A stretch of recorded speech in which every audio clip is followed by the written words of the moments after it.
Hello guys, আজকে আমি আমার বাসায় যাব, সাথে আমার ছোট বোনও যাবে। ব্যাগগুলো ক্যারি করতে আমার ছোট ভাই আমাকে অনেক হেল্প করেছে।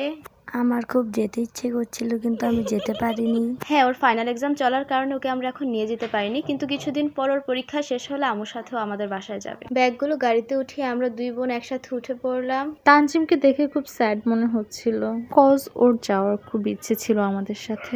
যাই হোক, এটা ছিল উইন্টারের শুরুর দিকে, তাই আমরা উইন্ডোটা ওপেন রেখেছিলাম।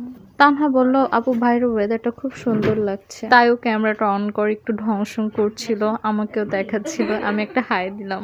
সত্যি বাইরের ওয়েদারটা খুব সুন্দর ছিল, একটু ফিল করছিলাম। এর মধ্যে তানহা ঘুমিয়ে পড়লো, আর কোলের মধ্যে শুয়ে পড়লো। আমি ওর মাথায় হাত বুলিয়ে দিচ্ছিলাম। খুব বোর হওয়াতে ওয়েদারটা খুব সুন্দর ছিল।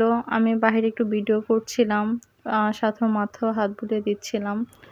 অ্যাকচুয়ালি গাইজ, বয়স দেওয়ার সময় আমার ছোট ভাই বোন আম্মু আমাকে খুব ডিস্টার্ব করছিল, অনেক হাসাহাসি করতেছিল, এত নয়েজ হচ্ছিল, আমি ঠিকমতো ভয়েস দিতে পারছিলাম না অ্যাকচুয়ালি।